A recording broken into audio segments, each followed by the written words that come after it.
So guys, we have another crypto figure getting a big long sentence today. Maybe not one you guys have heard of, unless you guys are familiar with Bitcoin Fog. He's gotten a sentence about half as long as SBF, 12.5-year prison sentence. And he had to, in addition to that, he has to pay a forfeiture money judgment of around $395.9 million, so he's broke as well. The guy's name is Roman Sterlingoff.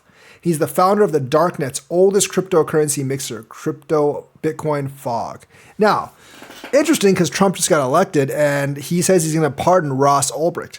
I wonder if he can pardon this guy as well. I don't know if he really wants to really touch this though, because these mixers are where criminals go a lot.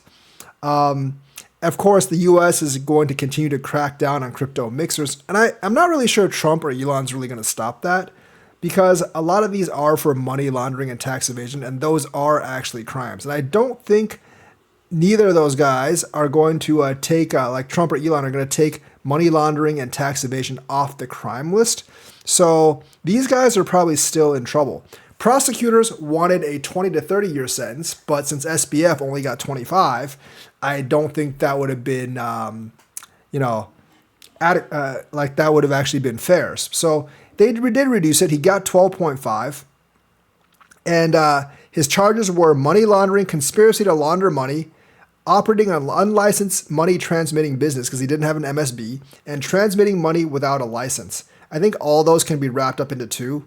Like some of those just seem duplicate, but these are very, very serious charges. And the DOJ said that Bitcoin Fog was a go-to service for criminals, which realistically, a lot of these mixers are, because you really want to hide your tracks. There's a good chance that you're like doing something wrong. And these mixers do attract a lot of criminal activity.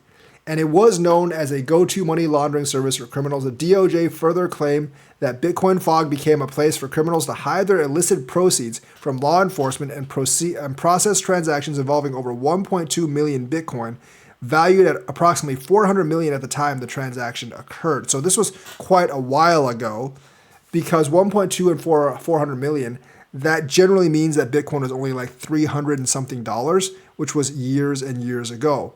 Sterling must pay a forfeiture money judgment totaling $395 million. He is also required to forfeit seized crypto and funds worth approximately $1.76 million. So not really sure if he's ever going to be able to pay that. He had argued throughout the trial that he was only a user of the service and not its operator, but he's like the founder of the service, so I don't know if he can actually argue that point. Crime commentator Lola Leitz opined in November 8th X post that this entire case is a grave miscarriage of justice and another stepping stone in the U.S. government's war on financial privacy. So, yeah, like the Tornado Cash guy has actually been arrested. Now this guy.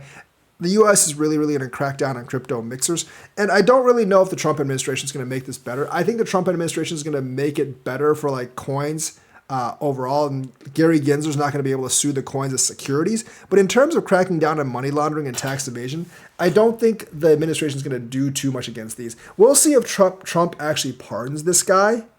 But, I don't think he will. So basically, meanwhile, Mario Nawfal's popular crypto show Roundtable posted, "This ain't just a slap on the wrist. It's a straight up message to mixers. Play shady, pay heavy." And obviously, all mixers are going to play shady, so they're all going to pay heavy. So basically, the U.S. is putting the clamps down on crypto mixers. So not really sure what you guys think about this. I'm not really, on the crypto mixers side. I do think they are kind of a gathering place for criminals for the most part. And not crypto itself, but the mixers. I think crypto itself is fine, but the mixers are kind of that. And since the United States, I think regardless of under the current administration or then under the future Trump administration, is going to be enforcing KYC AML. I don't think it's going to get any better for these guys. So let me know what you think, like and subscribe, hit that bell notifications button. Thank you and have a nice day.